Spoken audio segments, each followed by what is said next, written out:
Mystery House.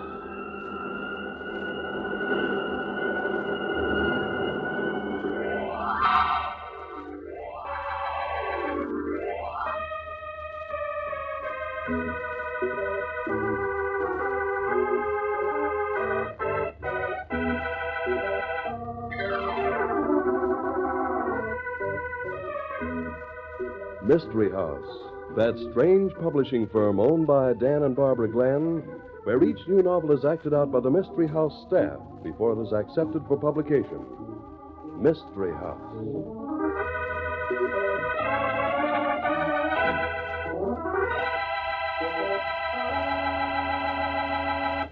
Well, Barbie, I don't know that I understand the title of the story we're trying out for a Mystery House novel this week. You mean the Composite Killer, Dan? Yeah, does it refer to several different people who combine forces to commit a murder? No.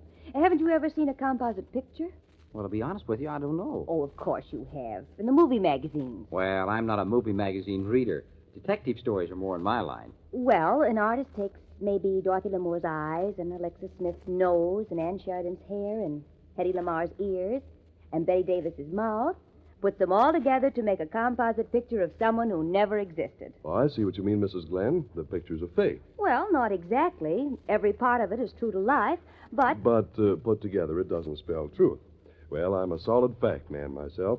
I like authentic information. For example, listen to this.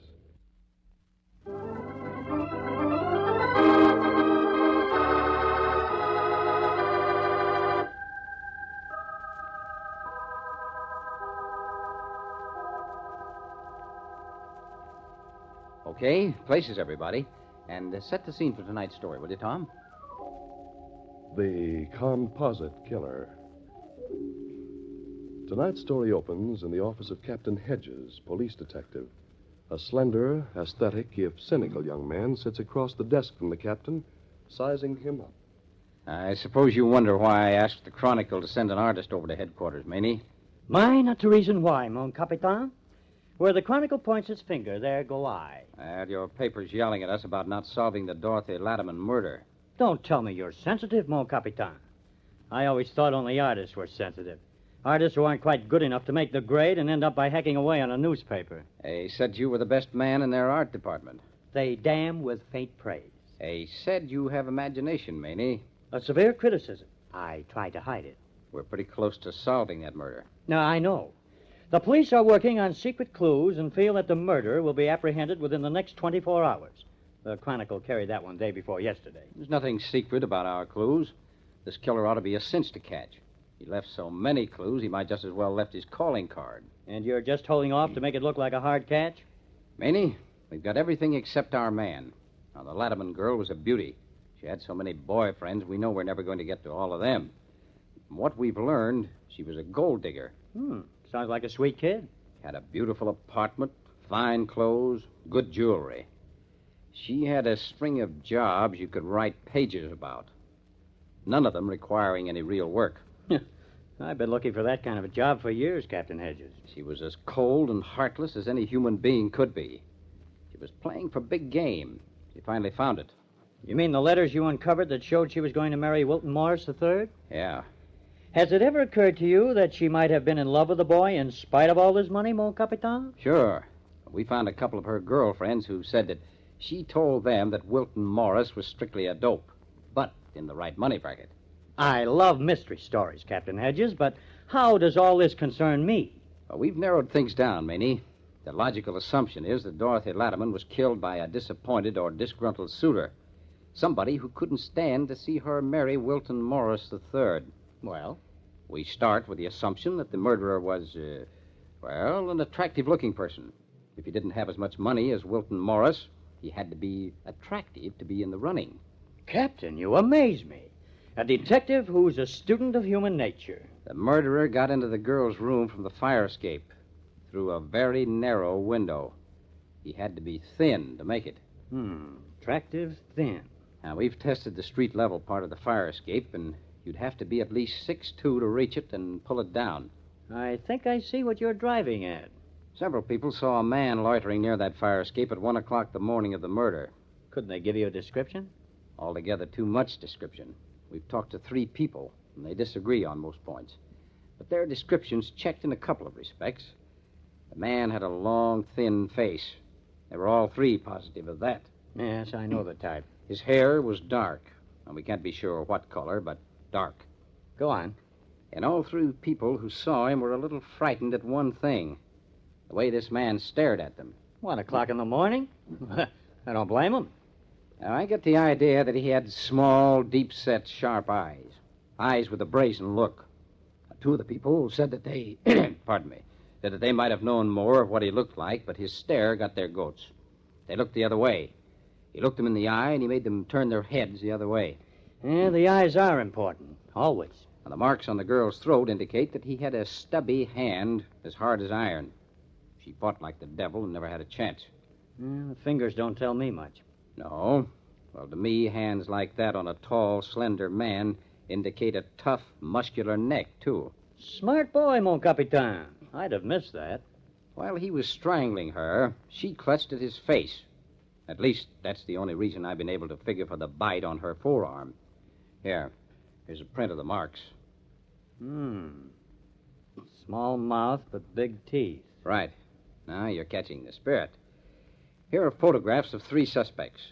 3 men that we've connected with the girl. Any one of them who could answer what little description that we have. Hey, my apologies, mon capitan. I'd always thought the gendarmerie were rather stupid. You know what I want, then? You want a composite sketch of these 3 guys, a blend of all 3. Right. With enough of each one in it so that when he sees the picture in the paper, he thinks it's close to being him. Could be done, I guess. But it'll be quite a trick. I've talked to your managing editor. They'll start a build-up on the picture in tomorrow's paper. It'll run in 3 days, if you can have it finished by then. Every day until it runs, the paper will carry a front-page box saying, "Coming, an artist's conception of the Dorothy Latimer killer, created in cooperation with the police department. See what the Latimer murderer looks like. Don't miss it." You think this will do any good, aside from publicity? This was an emotional murder, and I'm going to grate the killer's nerves to the breaking point. With your help, Meany. It's a deal, mon capitan.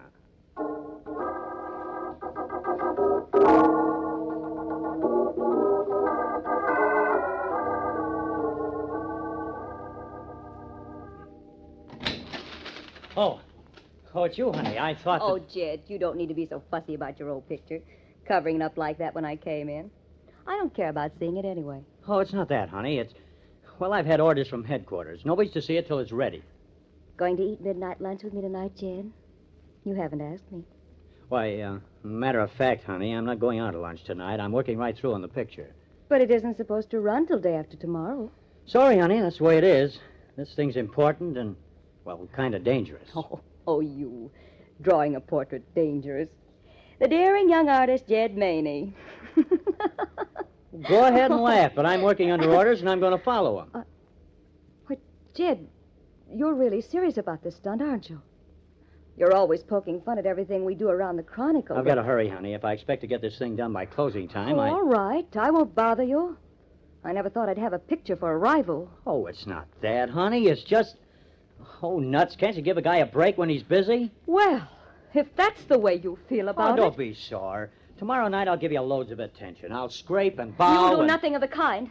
Not after the way you've acted the last couple of days. As far as I'm concerned, you'll still be busy. Good night. Oh, just a minute. Well, why didn't you go ahead and kiss her, Maney? I wouldn't have minded. I never did like an audience, mon capitan. Isn't it pretty stuffy in that clothes closet? Yeah, stifling. I'm dying for a smoke. Why not go ahead and have one, then? No, I'm going to go back into hiding. Sooner or later, the murderer's going to call on you.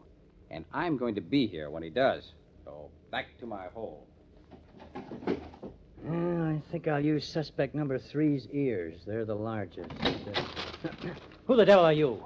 Wilton Morris III. I read about this composite picture thing, and I thought I'd drop in and see how you're getting along. Maybe I could help you. Well. Wilton Morris III. I've always wanted to meet a real live millionaire. And you're so young and tender, too. Isn't it a little late for you? No need of being nasty. I thought maybe I could help you. Dorothy was going to marry me, you know. So they tell me. You mind if I take a quick glance at how you're coming along? Get away from that drawing board, Third. What? Really? Don't give me that high hat either. I've had orders. Nobody's to see this thing till it's finished. But I'm not a suspect, man. Great Scott, I was going to marry the girl. If there's anybody in Kingdom Come wants her murderer caught, it's I. Sorry, mister. The publisher of the Chronicle's a good friend of Dad's. I could get permission to look, I imagine. Guess again, Buster, the publisher doesn't have a doggone thing to say about this. Oh, but hang it, I'm just trying to help. I'm from the lower classes, Third. Having a millionaire help me would knock my nerves all to pieces. Very well, have it your way. But if you don't want my advice, what was the idea of calling me? I left a rather charming party to come down here. Calling you? I didn't call you. Your secretary did, though. She said you wanted to see me if it was convenient. I don't have any secretary, Mr. Third. That's a pretty bum stall. Stall? But I'm quite serious, Maney. Oh, I get it. You got me down here to get a good look at me. You're going to try to work some of my characteristics into your picture. Well, there are libel laws to cover such... Say, you aren't nervous, are you, Mr. Third? Nervous? Why should I be? I simply dislike the idea of notoriety. And if that picture bears the slightest resemblance You're scaring me half to death. But if you're all through, I wish you'd toddle back to your party. I'm busy. Very well. But I'd be careful if I were you. Well, now, what do you think of that, mon capitan? Here, pipe down. He might hear you. Oh, he's practically out of the building by now. I'll close the door so he can come on out and stretch. Oh, you again. You don't need to act so disappointed. Wasn't that Wilton Morris who just left? The Third. Well, that's odd. My phone rang a few minutes ago, and a girl asked if he was here. I thought it was some crank, but she must have known. A girl? Look, honey, would you recognize her voice if you heard it again? Maybe. Why? The guy claims somebody called and asked him to come in here. My secretary. But you don't have any secretary. Hey, just a minute. Hello? Looking for someone? Why, yes. Is Wilton Morris here? Come on in. Thank you. Oh, but I thought... Why, he isn't here. Why didn't you tell me that... I didn't say he was here, darling. I just asked you to come in. See here, what is this? The idea of closing that door. I don't intend... I don't know what you intend, but you're going to answer a few questions. What? Oh, really? This is... Why, I never heard of such a thing. Excuse me. Just a minute. You're not leaving here till you've answered a few questions. Who are you, anyway? Well, I don't see that it's any business of yours. But my name is Harriet Cardley. Just a second. I haven't been a society reporter around here for 2 years for nothing. Oh, you're Honey Hawes. You covered my debut for the Chronicle. Yeah. And I also remember that you had yourself a man-sized crush on Wilton Morris III about that time. Really, Miss Hawes, if you'll excuse You don't deny it, do you? I won't dignify it with a denial. I don't suppose you'll bother denying that you called my desk a few minutes ago to see if the boyfriend was here? I called. I like that. I got a telephone call to meet him here. There's something awfully funny about the telephone service around here tonight. If you're insinuating that I'm lying... I know. Papa'll talk to the publisher, who's a friend of his, and get us canned. You know, I have a hunch the police may be wrong on this business. What? They're assuming it was a man who killed Dorothy Latimer, a jealous suitor. But a jealous suitor would have lost every chance he had by killing the girl. Wouldn't he have killed Wilton Morris instead? What are you What trying I'm getting at, sister, is that maybe somebody else has a yen for Wilton III. It kind of makes sense. You're insinuating that I did... Oh, that's ridiculous. I didn't even know the girl. If I were the police, I think I'd want a lot of answers from you. I say, if I were the police... Jed, what are you shouting about? Captain Hedges! Captain Hedges! Oh, look! Who is it? It's Captain Hedges. Oh, is he dead? Just a minute. For the love of heaven, stand back. Open the door and the window, quick. What's the matter? Let me get this thing out of here. Oh, what is it? A time bomb in the closet, loaded with poison gas. Call the police, quick. Oh, but hadn't we better... I'm staying right here with this picture. Evidently, someone wants it pretty badly.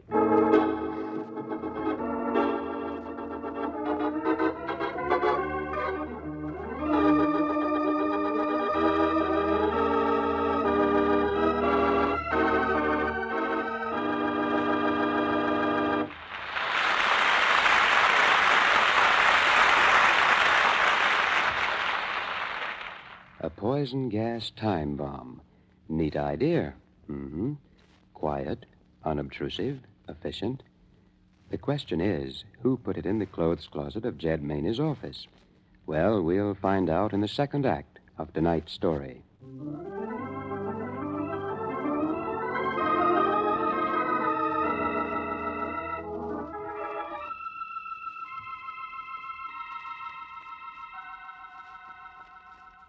And now, Act Two of The Composite Killer.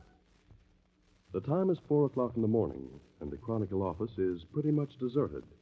A light still burns in Jed Maney's little office. The policeman who stayed here, Jed, did he do much?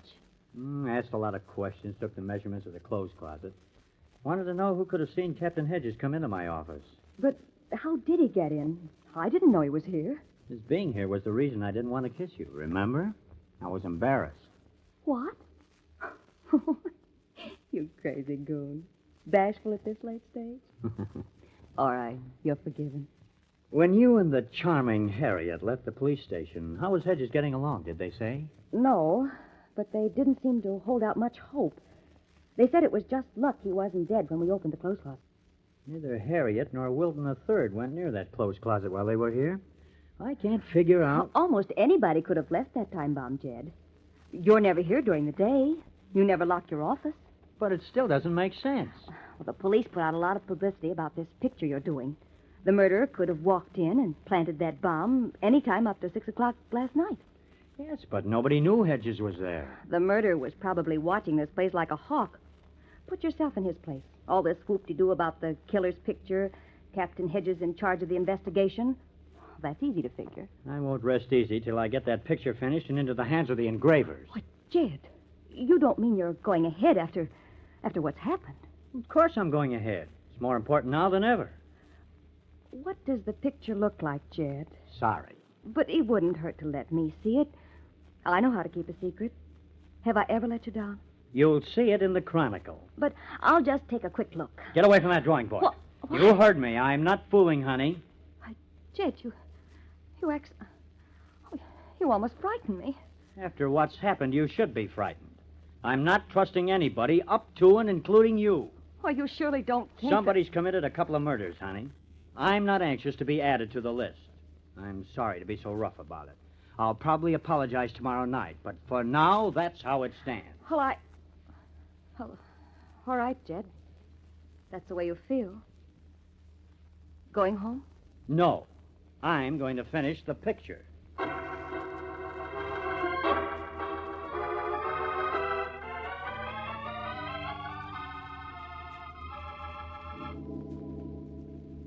What the devil's the idea of getting me out of bed to come down here at 4:30 in the morning, Maney? I didn't think you'd be in bed yet, Mr. Third.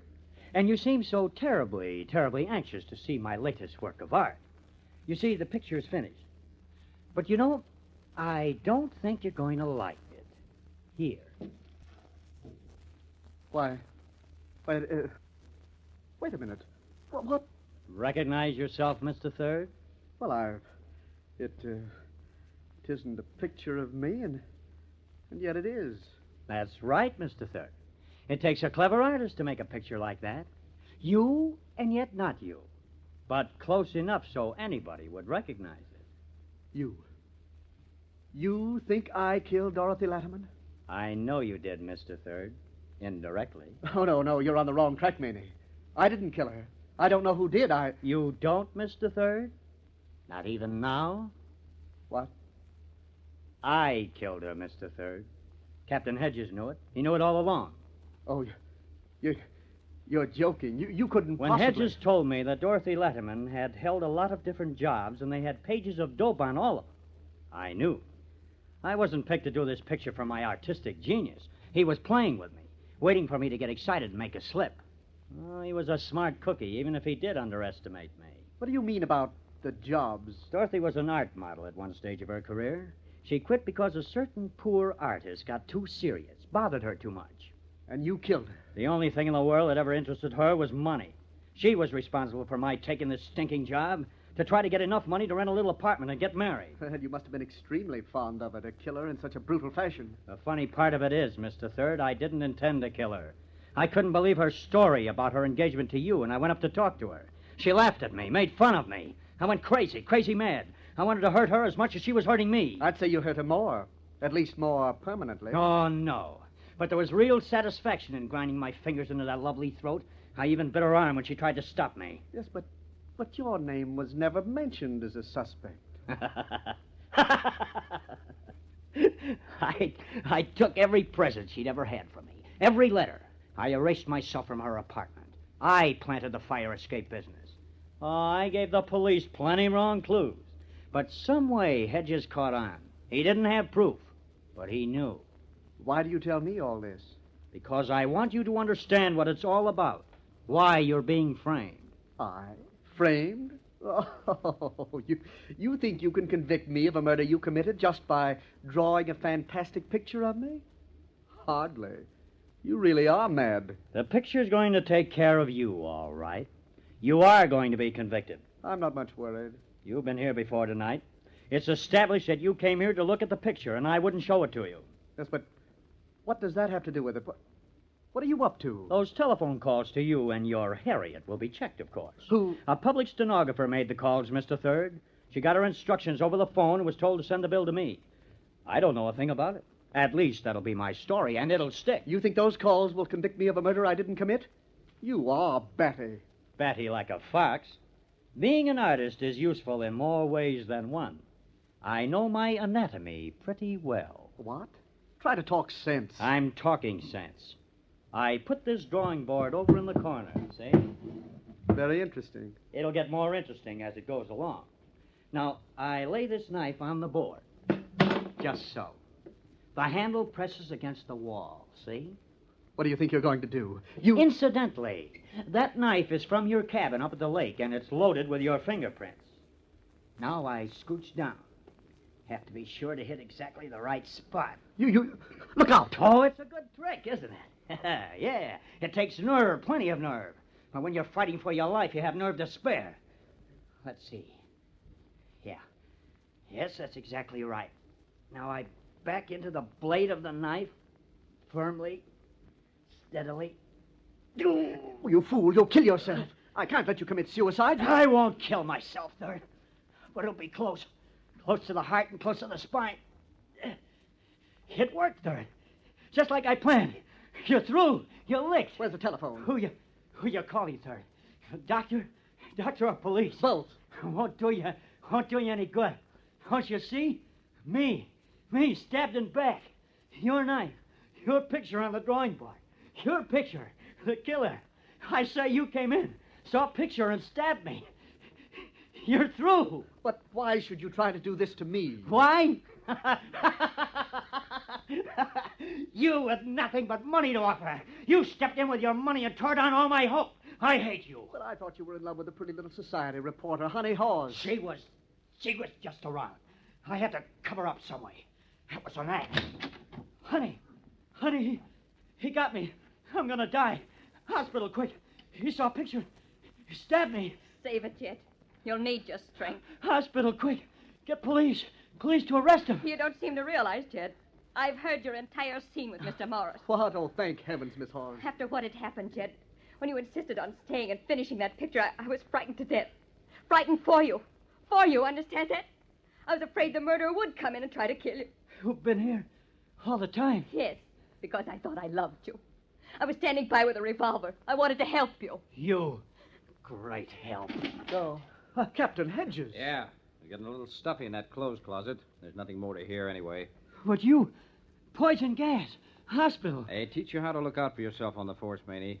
I looked that closet over pretty thoroughly. I found the gas time bomb. Oh, no, it went off. I watched it. When the spring was ready to release, I held a match up to the jet. A lighted match. You knew all the time. Yeah, but I couldn't prove anything. There's a lot of difference between knowing and proving. I didn't figure you were strong enough or cool enough to stand up under pressure, so I turned it on. Hadn't we better get him to the hospital, Captain? Yeah, I suppose so. Not that we're doing him any favor. Quite right, mon capitan. I knew right from the start you were a sharp guy.